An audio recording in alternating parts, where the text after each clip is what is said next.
Avant de commencer, dites-moi en commentaire d'où vous nous regardez. J'adore savoir d'où viennent nos spectateurs, et ça me ferait vraiment plaisir de mieux vous connaître. Alors, faites-moi voyager à travers vos réponses. Je m'appelle Camille, j'ai 28 ans et je suis mariée avec Laurent depuis 4 ans. Notre vie à Paris n'a jamais été parfaite, mais nous faisions de notre mieux pour maintenir notre relation stable. Lui, travaillait comme agent de sécurité de nuit dans un parking souterrain près des Champs-Élysées. Un travail ingrat, mais qui nous permettait de payer les factures. Quant à moi, je jonglais entre un petit poste en freelance et quelques missions de graphisme à distance. Tout allait à peu près bien, jusqu'à ce qu'un événement insignifiant bouleverse tout. Cela a commencé par une simple découverte, une fine poussière s'accumulant dans les coins de notre petit appartement haussmannien, suivi de minuscules trous dans les meubles en bois. Au début, j'ai cru que je négligeais le ménage, mais Laurent a vite identifié le problème, des termites. Nous avons tout essayé, des produits en magasin aux remèdes de grand-mère, jusqu'à faire appel à un bricoleur du quartier. Rien n'y faisait.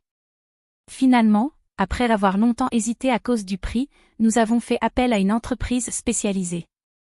Le diagnostic fut implacable, l'appartement devait être entièrement traité, ce qui signifiait que nous devions partir une semaine entière. Mais où loger? Notre budget ne nous permettait pas de louer un hôtel, et mes amis n'avaient pas de place. C'est alors que Laurent suggéra une solution que je redoutais. On peut aller chez mon père. Il vit seul, il a de la place, et il sera ravi de nous accueillir, dit-il d'un ton détendu. Mon estomac se serra à cette idée. Jacques, son père, était un homme froid, un ancien militaire à la retraite qui parlait peu et imposait un respect silencieux. Pourtant, Laurent insista, et faute d'alternative, j'acceptai. Le soir venu, nous avons fait nos valises et pris la route vers la maison de Jacques, située en banlieue, dans un quartier paisible mais éloigné. Quand nous sommes arrivés devant la demeure, une grande bâtisse en pierre aux volets défraîchis, j'ai ressenti un étrange malaise. Quelque chose en moi me criait que cette semaine allait être bien plus éprouvante que je ne l'imaginais. Jacques nous attendait à la porte, son visage impassible contrastant avec un sourire presque forcé. Il serra la main de son fils, me lança un regard bref et nous fit entrer. L'intérieur était figé dans le temps, des meubles en bois massif, des murs ornés de vieilles photographies en noir et blanc et une odeur de tabac froid flottant dans l'air. Il nous mena jusqu'à une petite chambre d'amis à l'arrière de la maison.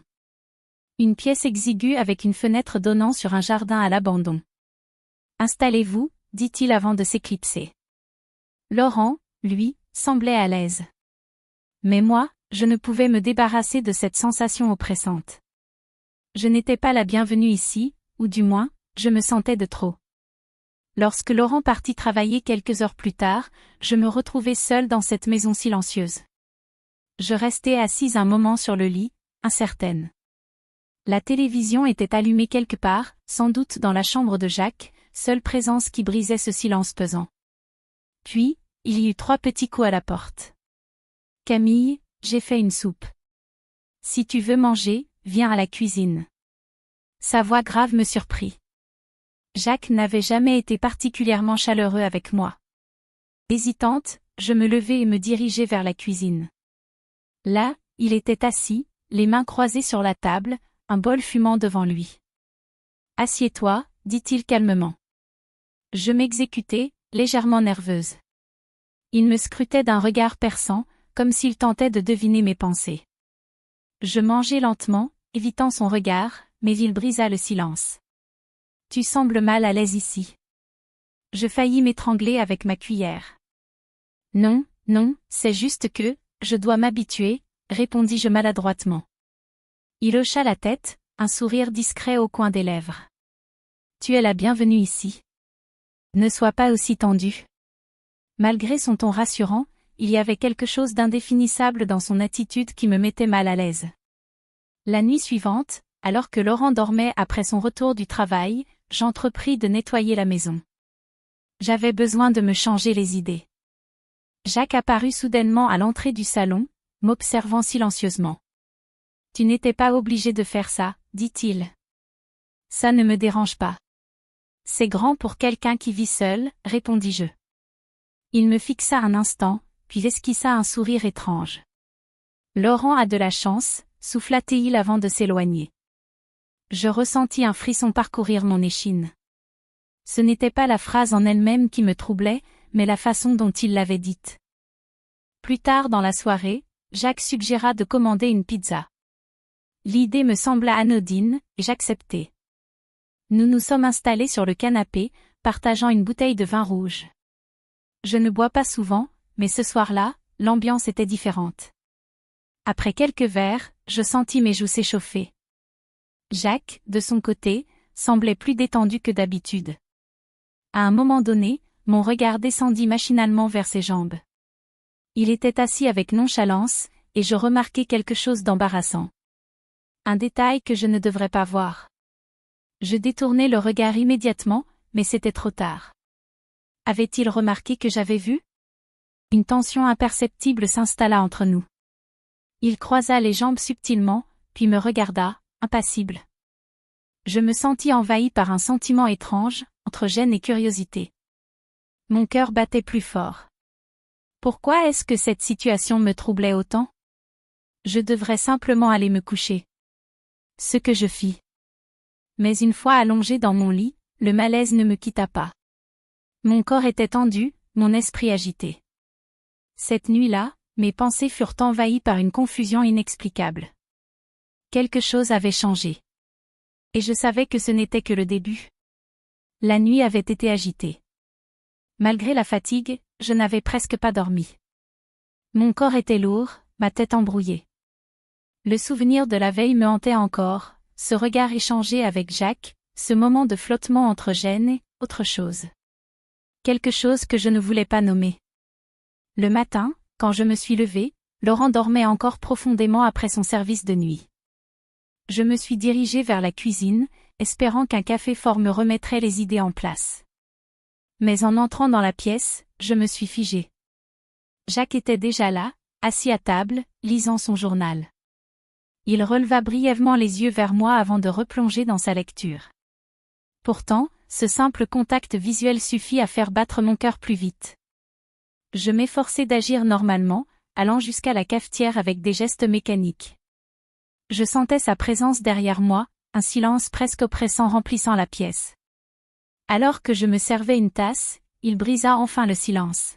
« Bien dormi ?» demanda-t-il d'un ton neutre. Je sursautai légèrement, plus à cause de ma propre nervosité que de sa voix. « Pas vraiment », répondis-je en haussant les épaules.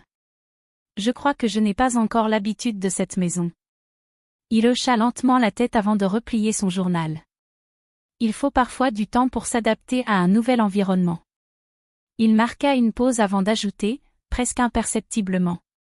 Surtout quand certaines choses nous perturbent. Mon souffle se coupa brièvement. Est-ce qu'il faisait allusion à ce qui s'était passé la veille? Mon regard s'accrocha au sien, cherchant une réponse. Mais il se contenta de me fixer calmement, sans rien ajouter de plus. La tension était palpable. J'avais l'impression qu'il sondait mon esprit, qu'il savait ce qui s'y passait. Et cela me troublait bien plus que je ne voulais l'admettre. Je détournai rapidement les yeux et portai ma tasse à mes lèvres, cherchant à masquer mon malaise. Mais mes mains légèrement tremblantes trahissaient mon agitation intérieure.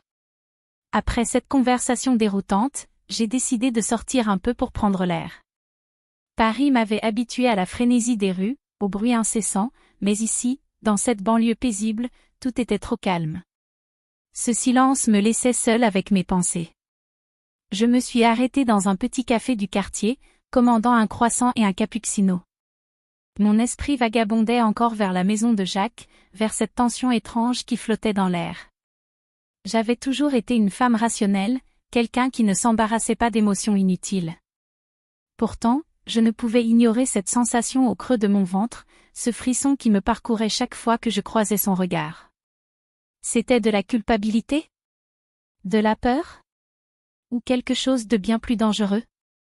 En rentrant en fin d'après-midi, Laurent était dans la salle de bain, préparant son départ pour le travail. Je me suis glissée derrière lui, cherchant un peu de tendresse, une marque d'intimité qui nous manquait tant ces derniers temps. Mais dès que mes mains effleurèrent son dos, je sentis son corps se raidir. « Pas maintenant, Camille » murmura-t-il en détournant légèrement le regard. Je restai figé, blessé par sa réaction. Depuis quand en étions-nous arrivés là? Depuis combien de temps avais-je arrêté de compter les jours où il ne me touchait plus? Il finit de se préparer rapidement et quitta la salle de bain, me laissant seul avec mon reflet dans le miroir. Mon visage me parut étranger. J'étais encore jeune, encore désirable, alors pourquoi avais-je l'impression d'être invisible? Cette frustration, ce vide, se faisait de plus en plus pesant. La nuit tomba, et une chaleur lourde envahit la maison. J'avais mis une robe légère, fluide, juste assez courte pour laisser mes jambes respirer. Une simple envie de confort. Mais en descendant au salon, je croisai le regard de Jacques. Il était assis sur le canapé, un verre à la main. Quand il me vit, il sembla hésiter une seconde avant de me faire un léger signe. « Tu veux boire quelque chose ?» demanda-t-il d'un ton détaché. J'avalai ma salive. La veille, j'avais déjà partagé un verre avec lui. Cela ne signifiait rien. Alors pourquoi avais-je cette impression étrange que tout pouvait basculer? Pourquoi pas, répondis-je en m'installant sur le fauteuil en face de lui. Il me servit un verre de vin, et nous avons bu en silence pendant un moment. Mais ce n'était pas un silence gênant. C'était un silence chargé. Quelque chose flottait entre nous, quelque chose que je refusais encore d'admettre. Je sentais son regard sur moi, détaillant mes gestes, analysant mes réactions. Et pour la première fois, au lieu de détourner les yeux, je soutins son regard. C'était comme un défi muet. Un jeu dangereux que nous étions en train d'instaurer, sans même nous en rendre compte. Puis, alors que je me levais pour aller chercher une deuxième bouteille, mon pied glissa légèrement. Rien de dramatique, juste une maladresse banale. Mais Jacques se redressa instantanément et attrapa mon poignet pour m'empêcher de tomber. Et là, quelque chose se passa. Son étreinte était ferme, presque possessive. Nos regards se croisèrent à nouveau, plus intenses cette fois-ci. Son souffle était proche, trop proche. Et moi, au lieu de me dégager immédiatement, je restais là, suspendu à ce contact. Il lâcha ma main au bout d'une seconde. Une seconde de trop. Je reculai, troublé. « Fais attention, Camille » murmura-t-il d'une voix rauque. Je hochai la tête, incapable de répondre. Puis, sans un mot de plus, je quittai le salon et montai dans ma chambre. Allongé sur le lit, le corps brûlant d'un feu que je ne comprenais pas, je fermai les yeux. Cette tension allait-elle finir par exploser? Je savais que je jouais avec le feu. Mais il était peut-être déjà trop tard pour faire marche arrière. La nuit était tombée depuis longtemps, mais le sommeil ne venait pas allonger dans le lit, j'écoutais les bruits étouffés de la maison. Le silence pesant, le craquement du bois sous l'effet du temps, et quelque part, le bruit du ventilateur qui tournait paresseusement. Mon corps était brûlant, agité, parcouru d'un frisson qui n'avait rien à voir avec le froid. Ce n'était pas de la peur, mais une tension différente, plus intime, plus troublante. J'avais essayé d'ignorer ce frisson grandissant depuis le début de cette semaine chez Jacques. Mais ce soir, tout semblait exacerbé. Ses regards appuyés, la manière dont il avait tenu mon poignet, ce bref instant où nous étions restés suspendus l'un à l'autre.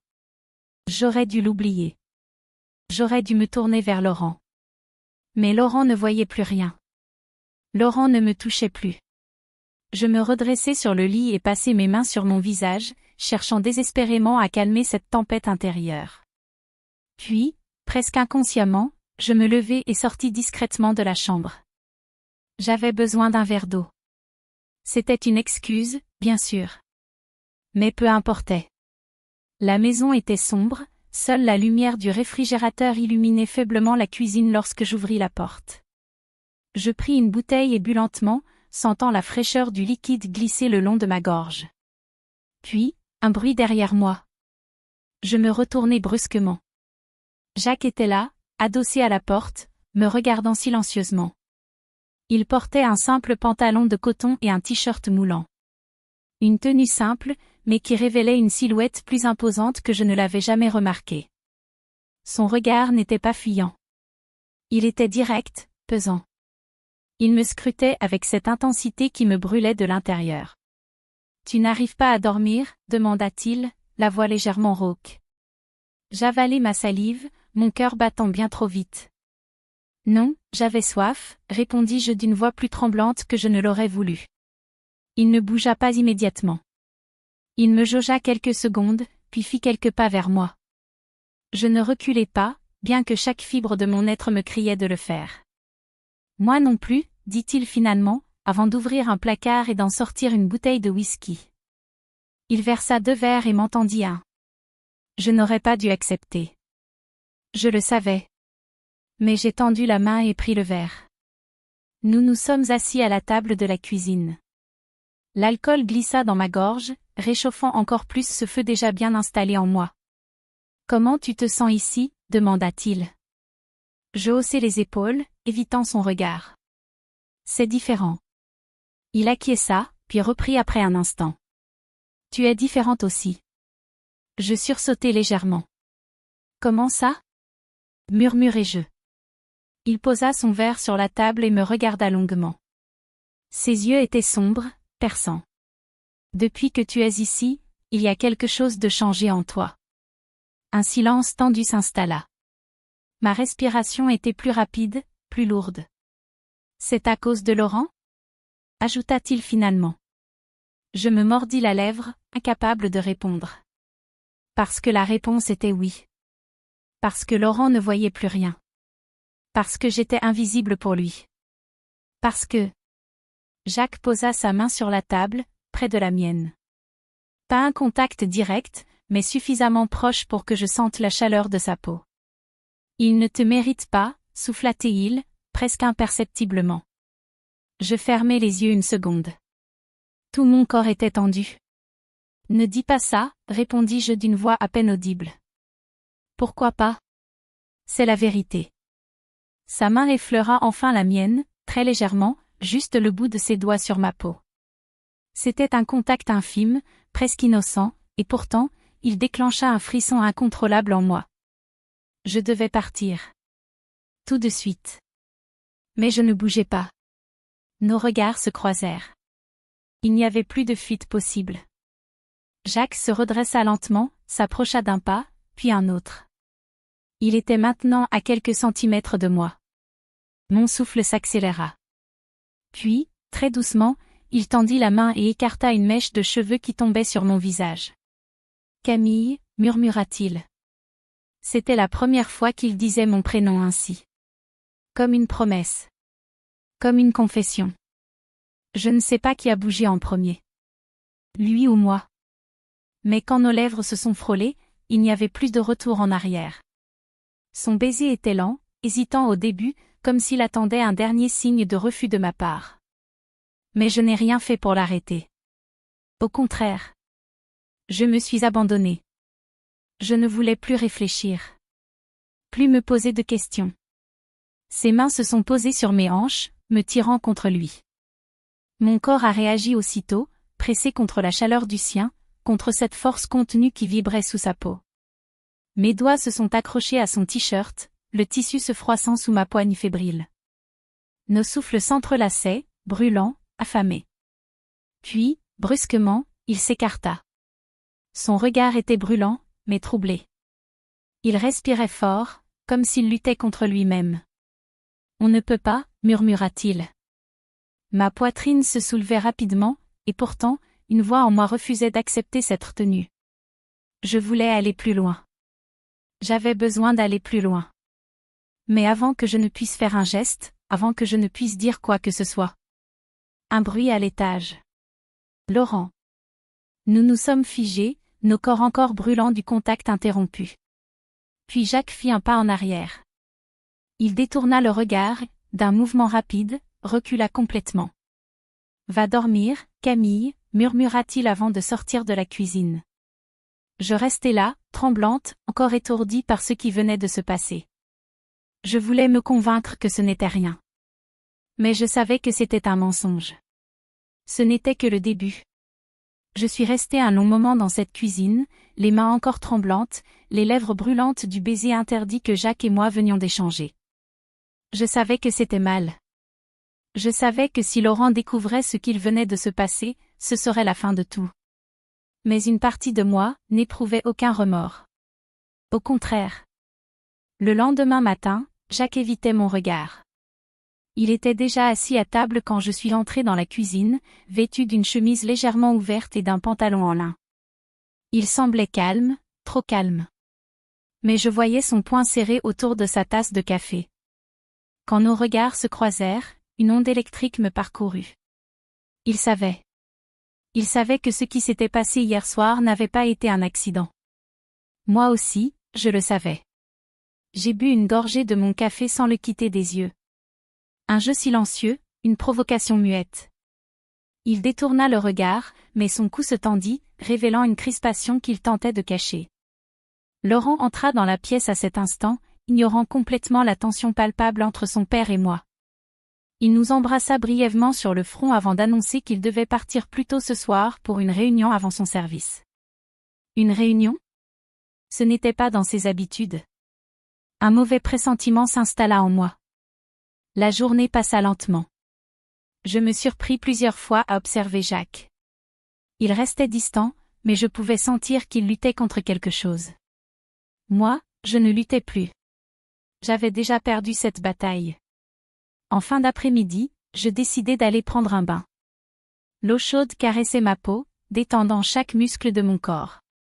Je laissai ma tête basculer en arrière, fermant les yeux, repensant à la nuit dernière. Un frisson me traversa l'échine. L'idée de recommencer me traversa l'esprit. Un bruit derrière la porte me ramena brusquement à la réalité. Un pas léger. Une ombre sous l'interstice de la porte. Je restai figé. Jacques ? Je savais qu'il était là. Il savait que je savais. Un silence suspendu, chargé d'un désir que nous n'osions pas encore nommer. Puis, plus rien. L'ombre disparut. Mais cette absence soudaine me laissa un goût amer. Quand je suis descendue au salon, la maison était plongée dans une lumière tamisée. Laurent était déjà parti pour son travail. Jacques était là, assis dans le fauteuil, un verre de whisky à la main. « Viens t'asseoir » murmura-t-il sans me regarder. Je n'ai pas hésité cette fois. Je me suis installée sur le canapé, croisant lentement les jambes. Son regard a glissé sur moi, s'arrêtant une fraction de seconde de trop sur la robe que je portais. Elle était fluide, légère, dévoilant juste ce qu'il fallait. « Qu'est-ce qu'on fait, Jacques ?» ai-je soufflé. Ma voix tremblait légèrement, mais ce n'était pas de la peur. Il posa son verre sur la table et s'appuya sur ses genoux, me fixant droit dans les yeux. « On arrête, Camille. » Son ton était ferme. Mais son regard disait autre chose. « Tu es sûre ? » Silence. Un long silence chargé d'une tension insoutenable. Puis, lentement, Jacques se leva. Il fit un pas vers moi. Puis un autre. J'étais toujours assise, mon cœur battait à tout rompre. Il s'arrêta juste devant moi, plongeant son regard dans le mien. « On devrait, mais je n'y arrive pas » avoua-t-il d'une voix rauque. Je relevai la tête vers lui, mes lèvres légèrement entr'ouvertes. C'était le point de rupture. Il tendit la main et effleura ma joue. Ma peau s'embrasa sous son contact. J'aurais pu me reculer. J'aurais dû me reculer. Mais je n'ai rien fait. Alors, il s'est penché. Et cette fois, il n'y eut aucune interruption. Nos lèvres se trouvèrent avec une intensité brutale, comme si toute la tension accumulée depuis le début de cette semaine explosait d'un seul coup. Il m'attira contre lui, et mes mains trouvèrent instinctivement son torse. Je pouvais sentir son cœur battre aussi fort que le mien. La suite fut un tourbillon de sensations incontrôlables. Ses mains glissèrent sur mon dos, caressant chaque courbe avec une lenteur calculée. Je me sentais vivante. Pour la première fois depuis longtemps. La nuit fut à la fois douce et brûlante. Un mélange de passion et de retenue, de désir et de culpabilité. Mais aucune de ces émotions n'avait d'importance. Nous nous étions abandonnés à l'interdit. Et je savais que rien ne serait plus jamais comme avant. Au petit matin, quand j'ouvris les yeux, Jacques n'était plus à mes côtés.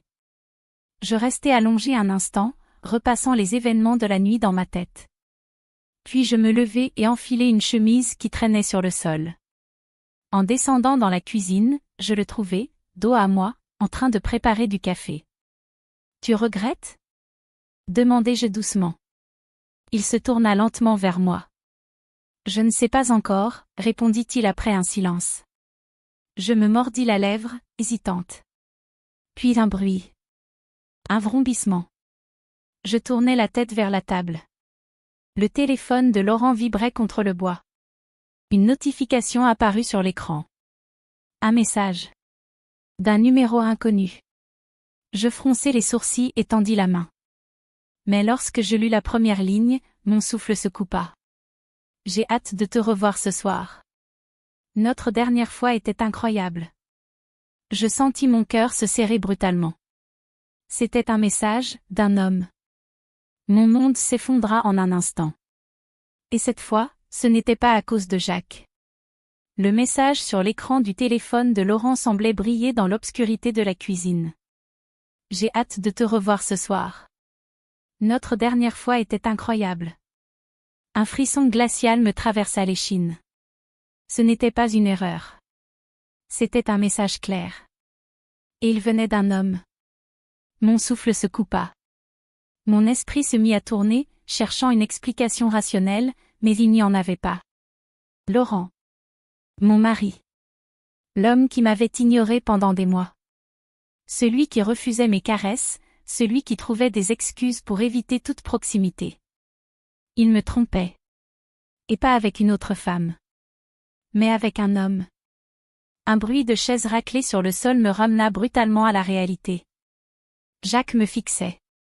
Il avait vu mon expression, il savait que quelque chose n'allait pas. Je levai les yeux vers lui, incapable de cacher ma détresse. « Camille, qu'est-ce qu'il y a ?» demanda-t-il doucement. Ma main tremblante tenait toujours le téléphone. Je ne savais pas quoi faire. Hurler. Pleurer. Rire de l'ironie de la situation. Mais je ne fis rien de tout cela. Je tendis simplement l'écran vers Jacques. Il prit le téléphone, lut le message, et son visage se ferma instantanément. Un silence insupportable s'installa entre nous. Puis, d'une voix rauque, il demanda. « Tu le savais ?» Je secouai la tête. « Non, soufflai-je. Je n'ai jamais imaginé. Je me sentais stupide. Comment avais-je pu être aussi aveugle? Tous ces détails qui n'avaient jamais fait sens avant explosaient maintenant sous mes yeux. Les messages furtifs.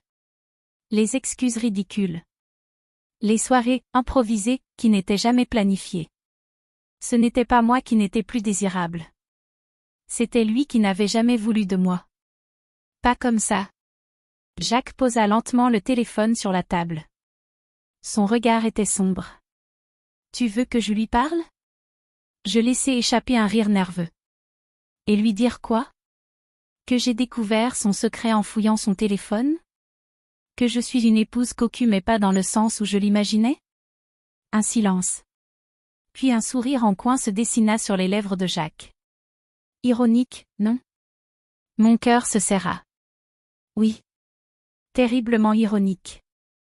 Je venais de tromper mon mari avec son propre père. Pendant qu'il me trompait avec un autre homme. Quelle tragédie ridicule. Le son d'une voiture se fit entendre devant la maison. Laurent rentrait. Je me figeai. Jacques me regarda, attendant de voir ce que j'allais faire. Fuir? Faire semblant de ne rien savoir? Non.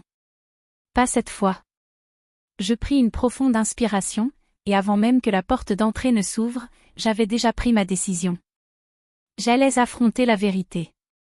Quand Laurent entra dans la maison, il semblait épuisé. Il posa son sac sur la table et me sourit légèrement. « Salut !» Sa voix sonnait faux. Mon estomac se retourna. Il jouait encore la comédie. « Comment s'est passée ta nuit ?» demandai-je d'une voix trop calme. Il haussa les épaules. « Comme d'habitude. Rien de spécial. » Je serrai les poings. Mensonge. Un énième mensonge. Jacques, toujours assis à table, observait la scène avec une neutralité inquiétante. J'inspirai profondément avant de sortir mon téléphone. Puis, sans un mot, je lui tendis l'écran où le message était encore affiché. Laurent blêmit instantanément. Il ouvrit la bouche, puis la referma. Il savait qu'il était pris. Camille. Ne mens pas, Laurent, le coupai-je froidement. Pas cette fois. Son regard passa de moi à Jacques, puis revint à moi. Il était piégé. Il déglutit, visiblement paniqué. Puis, finalement, il s'assit et enfouit son visage dans ses mains. Un long silence s'installa. Puis, d'une voix brisée, il murmura. « Je suis désolé. » Je ne ressentis aucun soulagement en entendant ces mots. « Depuis combien de temps ?» demandai-je. Il hésita. 2 ans. 2 ans. Je laissai échapper un rire amer. Tout ce mariage, cette mascarade. 2 ans de mensonges. Pourquoi tu ne m'as rien dit? Il releva enfin la tête, son regard plein de douleur. Parce que j'avais peur. Peur de l'admettre. Peur de tout perdre. Je croisai les bras, tremblante.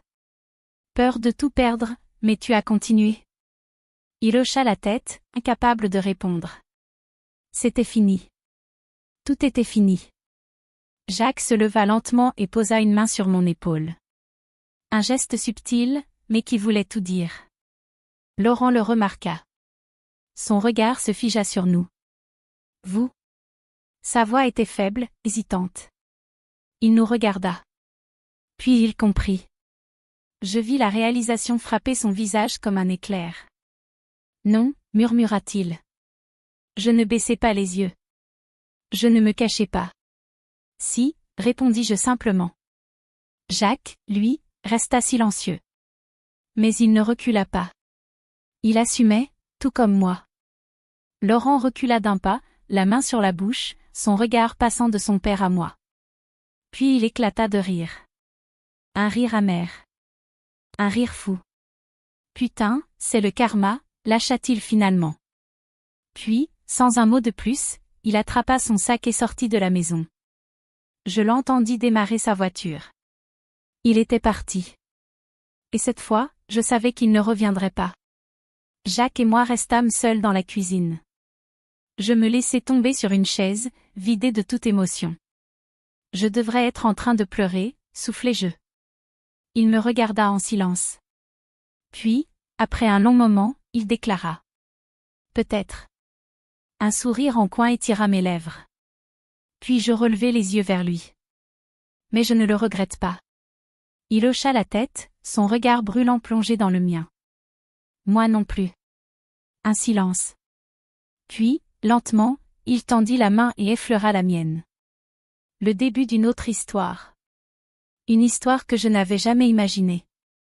Mais qui, désormais, m'appartenait.